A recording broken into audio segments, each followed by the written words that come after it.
Boys and girls, get loose. Grab your juice.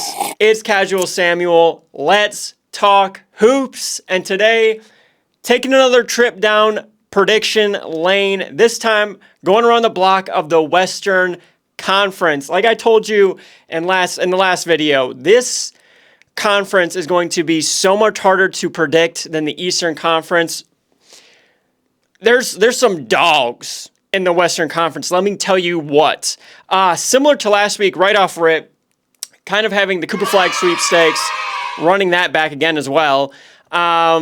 This time around, though, we're going to include the 11th and 12th seed just because the Western Conference is quite literally that stacked. I mean, before I even get into the prediction and the seedings and just everyone potentially losing their mind, especially as to who like the 12th and 11th seed are, I think you got to understand that, again, this conference is so jam-packed, and I think genuinely from seeds 6 to 12, we might be looking at, especially this season, and how top-heavy the East is, we might be looking at the Western Conference being decided by like 4.5 games from seed 6 to 12. I'm not kidding. Mathematically, don't quote me. I'm not a mathematician. Don't even know if that really works out potentially. Taking math aside out of it, though, I really think we could be looking at potentially a 4.5 game difference between seed 6 and 12. Getting right into it, though, heading down south to a team we know all too well. We just saw in June, the Dallas Mavericks, again going alphabetical order. Same format as last week, starting out with the record last year where they went 50-32. They were the 5th seed. Projecting starting 5 I have for them is Luka, Kyrie, Clay, PJ Washington, and Derek Lively. Very similar lineup to what we saw, again, back in June. Clearly, there's a Splash Brother in there now in Dallas. 5th best offensive rating, 18th in defensive rating, but top 5 defense in the playoffs. J-Kid really got that turned around come late April, May, and then including again June. Dude, if you have Kyrie Irving and Luka engaged on defense, I mean, say what you want about Jason Kidd as a head coach. I was probably in that same boat. How he got them to buy in on defense blows my mind.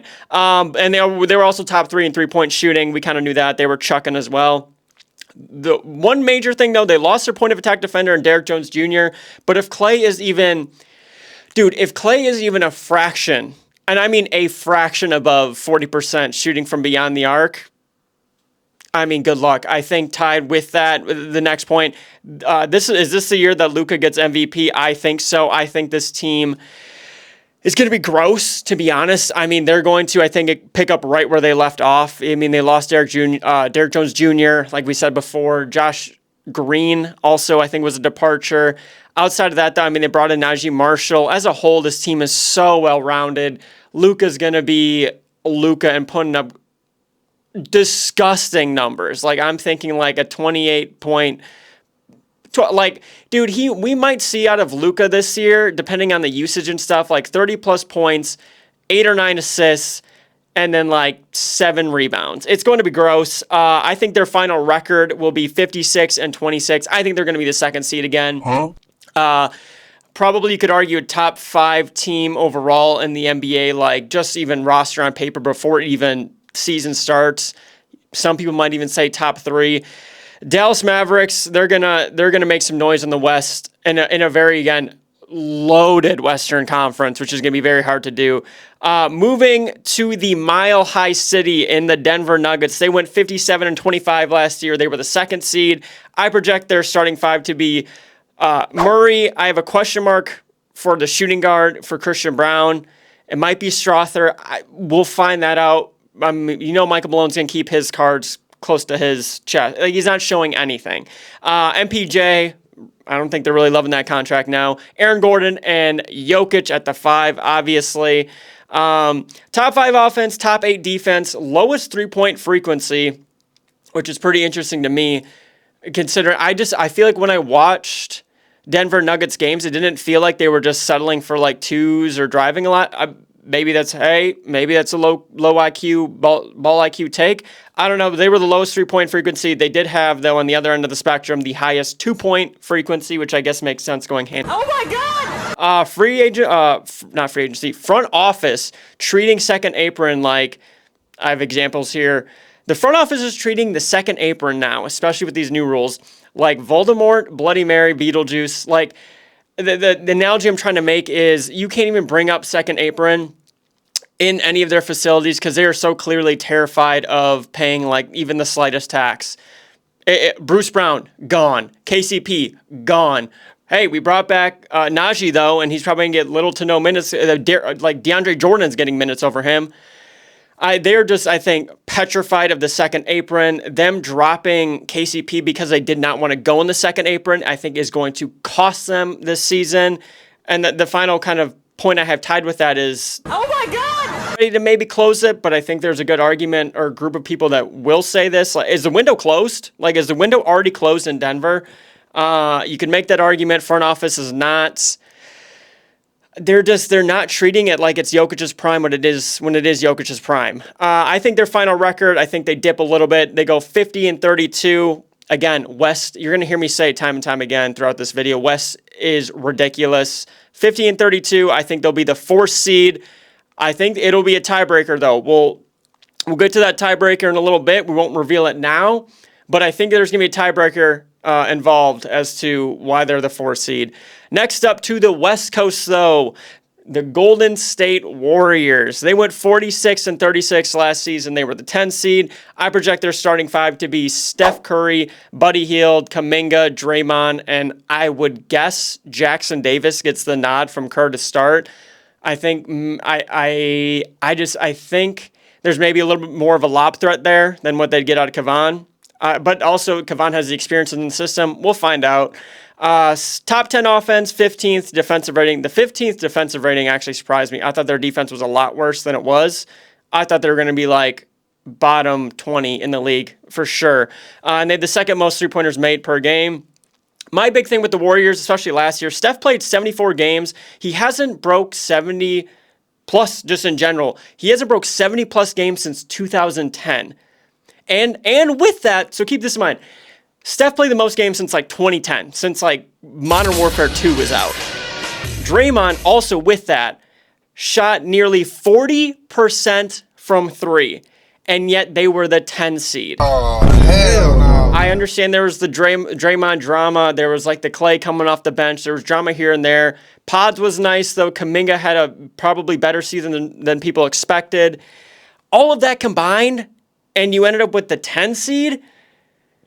I feel like there's a lot of like fat I need to build into this for where I have them. I think Kuminga does take a slight leap. Dude, if his shot's not there, this is the main reason I have them for this seed and record. Buddy Hield is, he's probably potentially a better shooter than Clay is at this stage in his career. Overall, though, just even their bench is a little suspect outside of Pods maybe coming off the bench or Buddy's coming, depending on who Kerr's wanting and at that 2 guard to start / come off the bench. I know they brought in slow-mo, but like, dude, it's slow-mo. It's not like it's game-changing. I have them going 42-40, and I have them as the 11th seed in another tiebreaker scenario. Again, I said from the jump, the West is going to be a dogfight. I firmly believe that. I think there's going to be a lot of tiebreaker situations. And just right off jump, I think like the 11th seed and then having the Nuggets at the 4th seed is immediate tiebreaker situations. It's going to be that close. We'll move on, though, because maybe some people will be feeling some type of way. It'll all potentially... I'm painting the picture right now. It's a color by number. We've only started with like 3 numbers. We'll get there.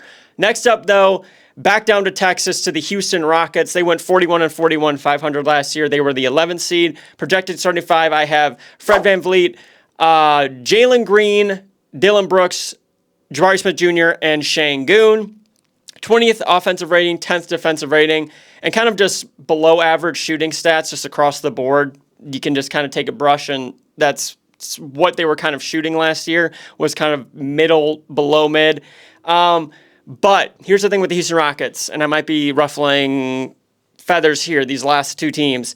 I think they're going to be, here's my hot take, maybe the hottest one of the year so far. I think they're going to be similar to the 2020 bubble Suns, right? Remember when the Suns... We had the bubble, at Disney World. It was going crazy. Mickey Mouse was losing his mind. And the Suns went like, what, 7-0, 8-0 in that little spurt. They didn't make the playoffs, but everyone was like, yo, let's go with the Suns. Oh, offseason, like CP3 signs. Next season, they're in the finals. I'm not saying Houston's making the finals next year or even this year, but I do think because of this potential jump in success, which I'll get to, I think they could land like a D-book to Houston. You need to leave. You might be feeling some type of way about that. They have control of Phoenix's picks. There's a whole rabbit hole we can get down there. All that combined, though, I do think they take a jump. I love their starting five. I like what Ime's doing. I think they go 48-34, and I think they're the 6th seed. I know the West is insane. It's terrifying. I think they're going to be that good. I think they're going to surprise so many people, and I think because of their immediate success, I think they land a big fish because they got the assets. Jalen Green, sign and trade to Phoenix, along with like a lot of their picks. We could be seeing it. We could be seeing the Shams bomb very soon, as in like late May, early June, probably even July. Next up, though, is my Los Angeles Clippers. They went 51-31 last season. They were the 4 seed. I think their starting five is going to be James Harden, Terrence Mann, Derrick Jones Jr., Kawhi, and Zoo. They were 4th in offensive rating, a disappointing 16th defensive rating. That really shocked me, especially going into the season. I thought their defense was going to be crazy. They were top 10 in field goal percentage and 3-point percentage. Here's my thing with the Clippers, and this is where I can freestyle a little bit because this is my team. I've been really racking my brain just mathematically, and here's the thing. If Kawhi plays 65 games, right, which is semi-realistic, if he plays 65, you're telling me that the Clippers, with the moves they made, clearly lost PG. I mean, everyone tweaking out about that.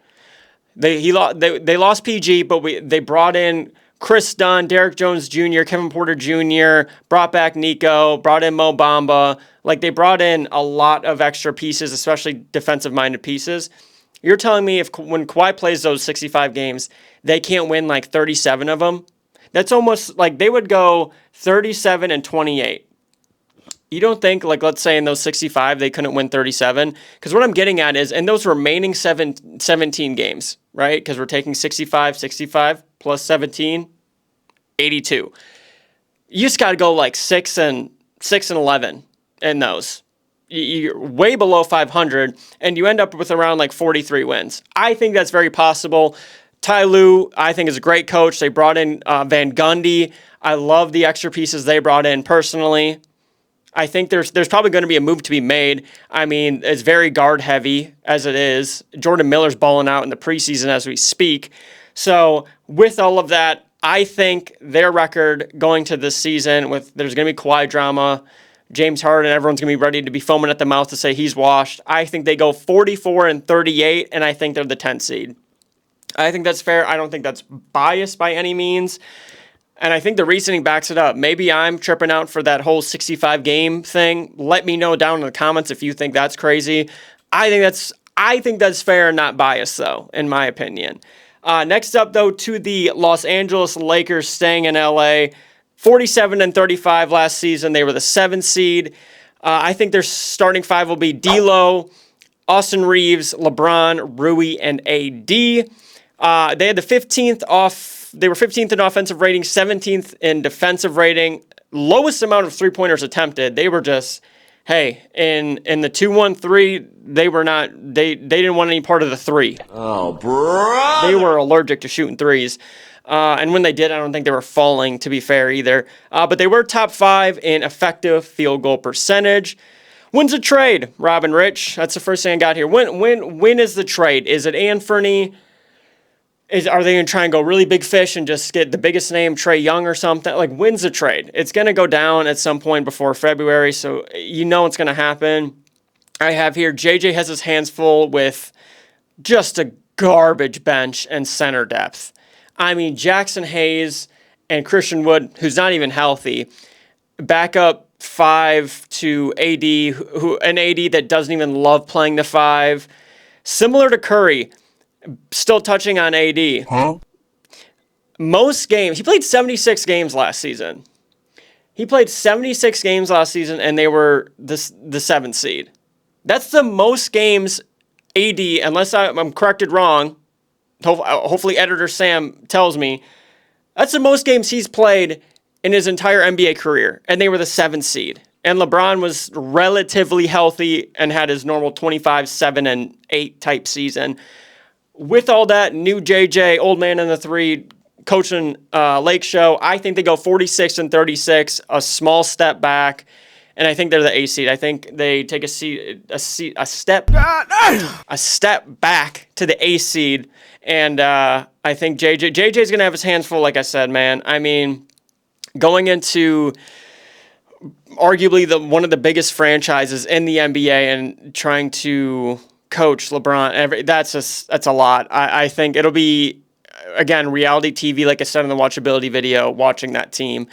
Next up, though, to the Memphis Grizzlies. They went 27-55. They were the 13th seed. I think their starting 5 will be Ja, Marcus Smart, Desmond Bane, Triple J, Jaren Jackson Jr., and Zach Edey. Last year's stats don't even matter.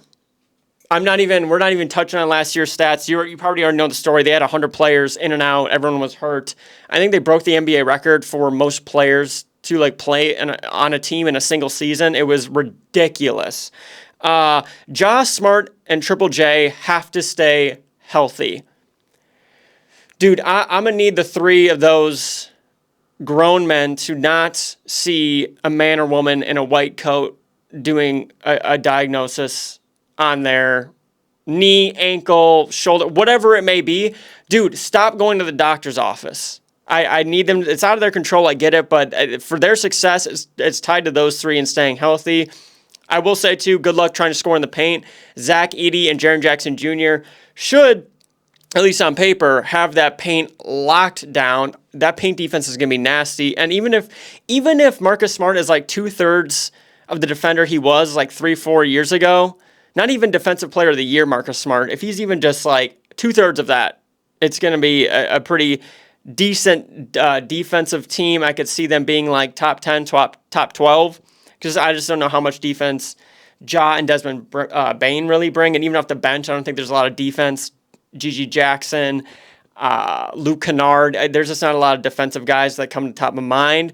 I think they go 47 and 35. I think they take a 20-win jump because, again, they had 100 guys in and out of their rotation, and I think they jump to the 7th seed. I think that's fair for Memphis. I do have somewhat faith in there. I want to see them in the playoffs again. I don't know. It's fun. It's fun seeing Ja just absolutely destroy careers, jumping from the free throw line, borderline. Next up to another team that has a player that jumps from the free throw line and destroys careers, the Minnesota Timberwolves. They went 56 and 26. They were the 3 seed. I think their starting 5 will be Mike Conley, Anthony Edwards, McDaniels, Julius Randle, and Rudy Gobert. Best defense in the league last year, 17th offensive rating, 3rd best three-point percentage, but 8th last in attempts. So, I mean, they weren't really shooting them, but when they did, they were hitting. So that's an interesting, antidote from Coach Finch and why he's not, letting them pull. Maybe that'll change with Julius and Dante being added to the squad. I think we're going to see MVP-type numbers from Anthony Edwards. Defense will dip. I don't even know if that's because of really Cat leaving, because he's not, in my opinion, a natural 4. But I just think there's going to be a slight regress in Rudy Gobert, and I think people are already foaming his mouth ready to say that or have been saying that. So, but with all of that, I do think that Rob Dillingham, Nas, and Dante DiVincenzo off the bench that's going to be a 3-headed snake off of the bench. Dude, good luck bench units. They're going to be probably top 3 in bench scoring.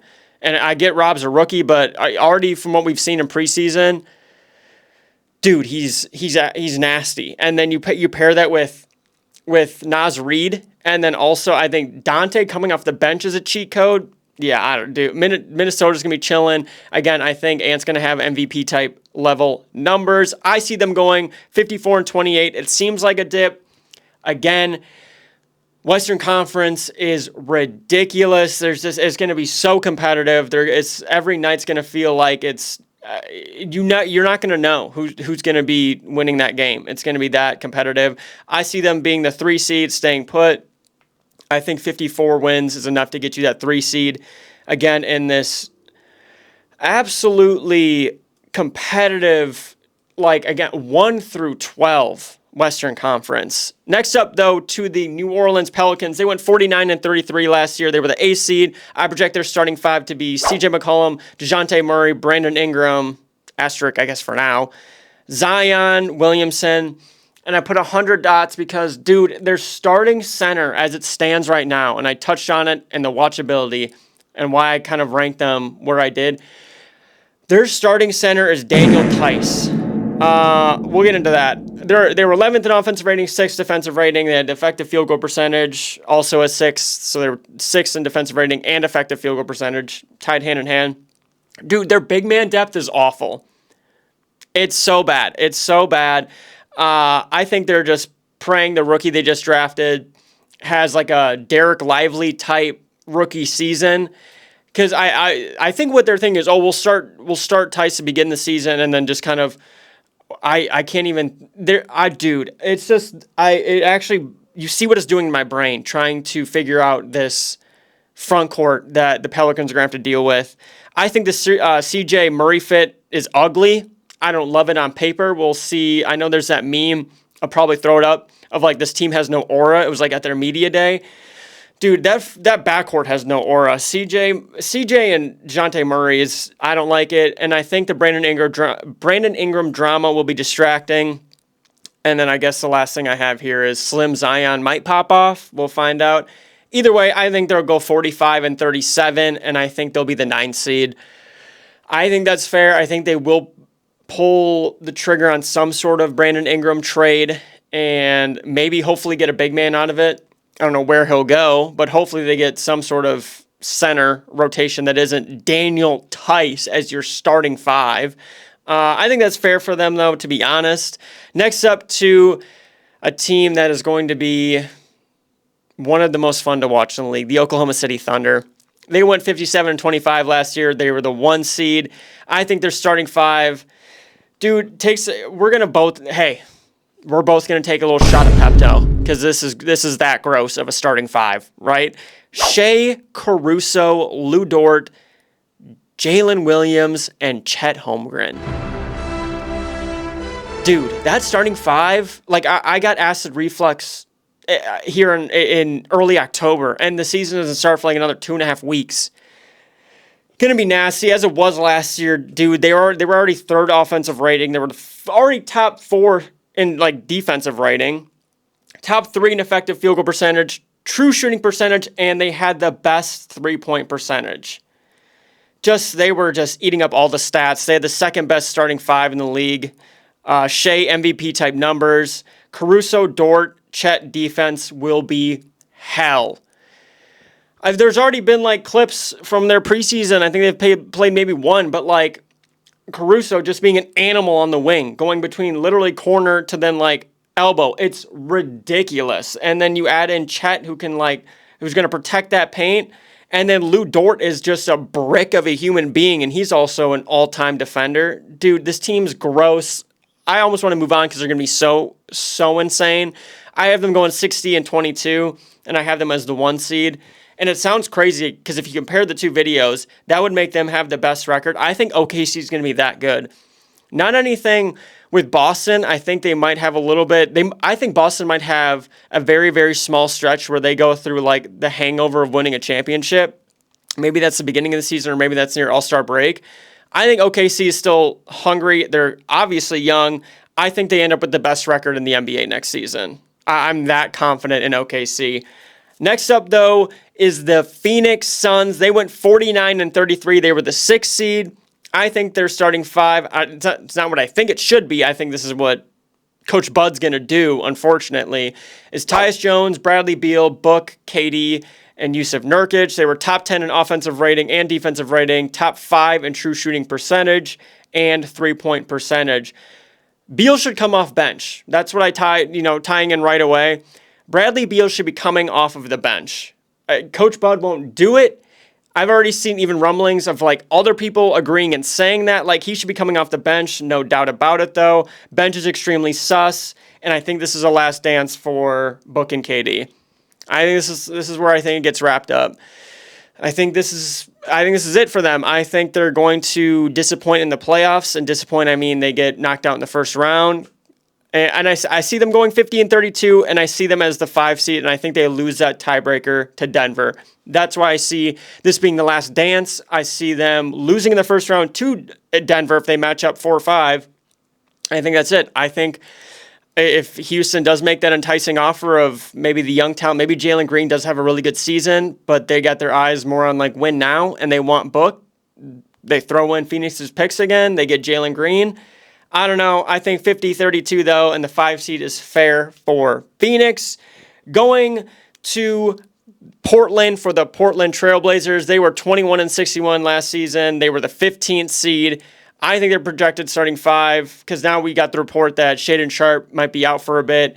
It's going to be Anthony Simons, Scoot Henderson, Jeremy Grant, Advia, and DeAndre Ayton. They had the second worst offensive rating, 23rd defensive rating. They had the worst assist-to-turnover ratio, and they had the worst three-point percentage. My main thing with this team is why is Robert Williams, why is Jeremy Grant, and why is DeAndre Ayton still on the squad? 2 of the 3 have to be moved by February 6th. Have to be. Like, they need to move on from all 3 in a perfect world. They probably won't for whatever reason because they maybe are thinking that like the fact they even signed Jeremy Grant to that contract extension that was so even unappealing at the time blows my mind. Either way, we'll move through quick this team because this team reeks. I think they go 15-67. I think they take a fat step back, and I have them in the Cooper Flag saves the day seed. I think they're going to try and get Coop, maybe pair him up with Scoot and Shaedon. I don't know. Their direction, it's in the dog days for Portland Trailblazer fans because it's not looking good. Moving next, though, to the Sacramento Kings. I think this one is going to get people pretty fired up. They went 46-36 last season. They were the 9 seed. I project their starting 5 to be De'Aaron Fox, Kevin, DeMar DeRozan, Keegan Murray, and Sabonis. They were 13th offensive rating, 14th defensive rating. They fell back 12 spots in the offensive rating column. I understand not last year, but the year before, their offense was just like borderline record-breaking, if not record-breaking. But falling back 12 spots and really didn't have that much roster loss is a bit confusing and head-scratching. The main reason I think people are going to get pretty juiced up about this is, for one, the DeMar signing was bad. I don't think DeMar DeRozan really fits what they're trying to do offensively. It surely doesn't fit what they need to be defensively.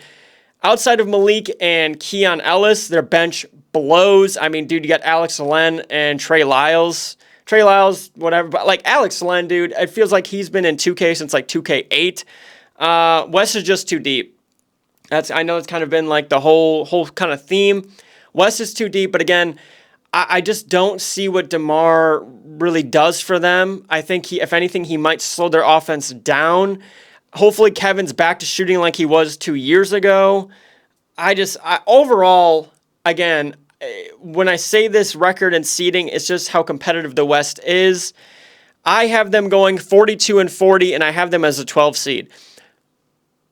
On paper, the 12 seed sounds crazy, and I might get like mobbed for that, but I have them as like a tiebreaker with Golden State, and I think they lose the tiebreaker. Like, I think 42 wins I think it's gonna get you to the 12 seed. I think the West 1 through 12 is going to beat up on like seeds 6 and lower in the East. I think they're gonna just absolutely demolish them, and then I think overall, again, 6 to 12 is gonna be within 4 games probably. That's how close it's gonna be. I don't know if it's fair for them. That's also kind of like Houston, maybe a little bit of like entering that hot take zone. I don't know. Right on to the San Antonio Spurs, though. They went 22-60. They were the 14 seed. I project their starting 5 to be CP3, Devin Vassell, Keldon Johnson, Harrison Barnes, and Wemby. Stats don't matter with this team. I'm not even getting into last year. It was the Wemby show. I could get into the stats, and like they clearly weren't. Dude, Popovich said from like the beginning of the season, he said like we're not winning or even getting remotely close to the finals. He already knew. Probably similar mindset this year. First thing I have here: spam CP3 to Wemby lob like it's 2K. I just think even for like highlight sake, we need to see that consistently. Hopefully, we get a somewhat healthy Chris Paul, which is probably asking a lot with him creeping towards 40. I think it's a prove-it year for Keldon and Jeremy Sohan, especially Jeremy Sohan. I think Keldon will be fine. I think he is maybe their most enticing trade bait along if they wanted to move on from Devin, which I don't see them doing that. But I think it is prove-it years for Keldon and Sohan, especially against Sohan. I think we're going to see if he's really going to be in a long-term plan for San Antonio.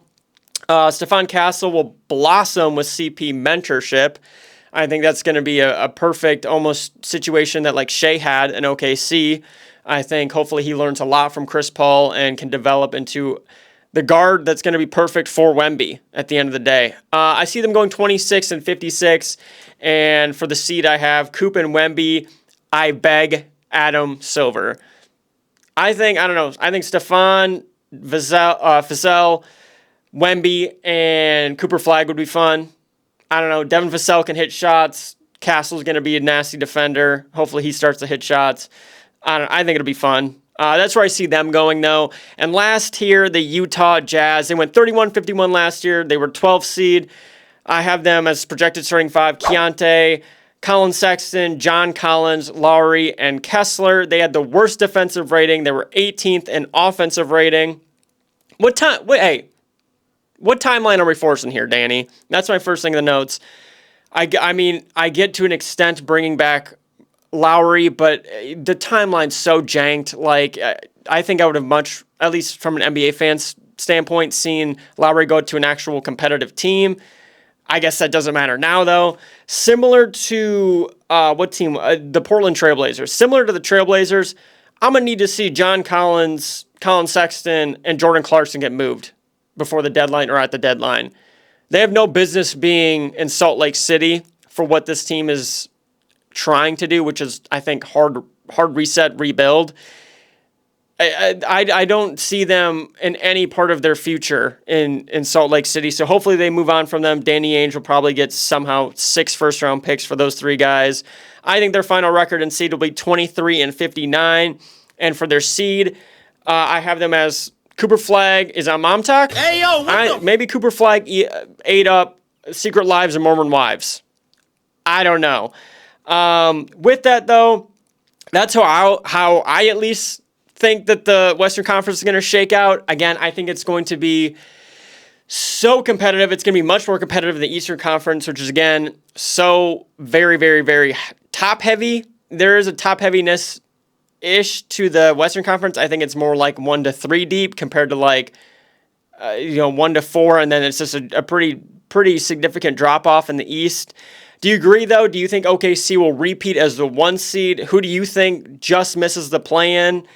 I had, obviously, Golden State and Sacramento Kings. Do you think either of those teams creep into the play-in? Do you think a team like the Clippers are like an 11 or 12 seed? Outside of that, that's going to do it for today's video. If you're not subscribed, dude, I literally have a degree in casual takes. You're going to want to subscribe and hit that like button. But that's officially it for me today. I will see y'all in the next one.